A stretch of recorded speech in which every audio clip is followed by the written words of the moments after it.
I've had the iPad 5th generation for 2 years now, and I want to share my long-term thoughts and perspective on the device and if I still think it's worth picking one of these up in 2024. With new iPads just released, now might be the best time to get a really good deal on this device. Hey everyone, it's Andrew and welcome back to the channel. It's kind of crazy to think about, but this iPad came out on March 18th, 2022. And I remember being pretty excited about this device. It helps me keep track of all my bills, create digital products, consume videos on YouTube, write scripts, and I'm even editing this video on my iPad. From a design point of view, it's pretty obvious that it's going to be super light, super thin, because it is the iPad Air.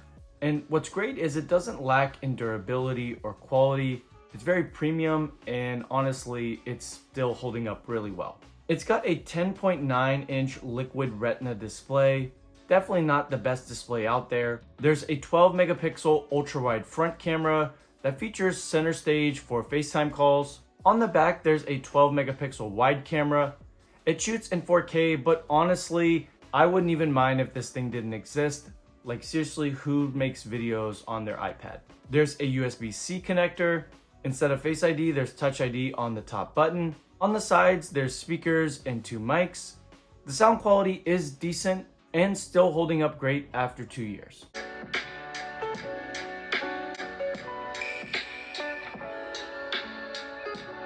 I have the Wi-Fi model, but you can get cellular that supports 5G.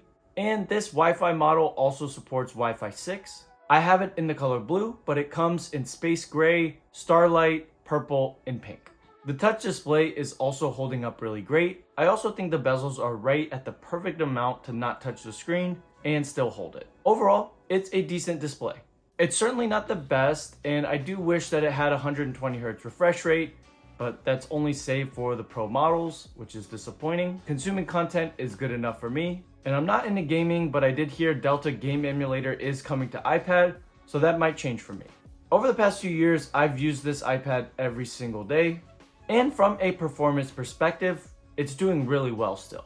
This version of iPad is powered by the M1 chip. For me, there's not been any drop or lag. The biggest task I do is exporting 4K video so I can upload it into YouTube, and it performs great with that task. So yeah, from a performance perspective, it's doing the basics. It's not gonna do anything really crazy, but there's no problems for me. Battery is good enough, but I do wish it was a little bit better. I can pretty much get through the day when it comes to normal tasks, like just being in iPad OS and not doing anything crazy, like being on YouTube all day and watching a lot of videos or even working on a video. If I do the latter task, the battery's definitely going to suffer, but that's a little bit expected. But I do wish I was getting into the 12-15 hour mark rather than 10 hours. For my main accessories, I have the Apple Pencil, Magic Keyboard, this really cool desk mount by Kushu, and I typically swap between my AirPods and my AirPods Max depending on what I'm doing. The biggest mistake that I made was going low on the storage. I got the base 64GB model, and that was a terrible idea. I'm constantly having to delete files or move them, especially when I'm in the middle of an edit and I can't export it because my storage isn't high enough. It's terrible to do. So yeah, don't go skimpy on the storage. Get 256GB, which is the only other option you can get for this device. This has become my all-in-one device. I can use this for content creation as well as at my 9-to-5 job, so it's really versatile for the tasks that I have in my everyday life. Originally, I got this for $5.99, and at the time, I thought it was a pretty good deal. Right now on Amazon, you can get it for $4.99, and with new iPad Airs out, this is going to go even lower, so definitely would wait maybe a couple weeks to see if you get an even better deal. If you can get this below 400, it might be a little bit hard to get under 400 with 256GB, but if you can, I think you have a really good iPad in your hands.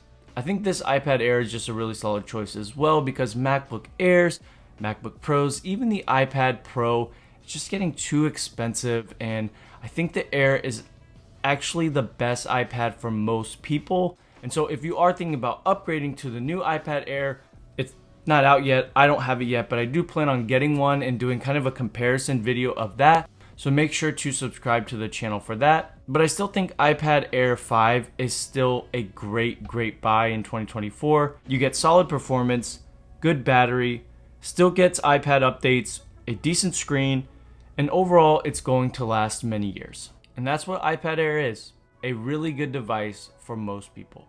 If you like this video, make sure to give it a like. As always guys, thanks for watching, God bless, and I will see you on the next video.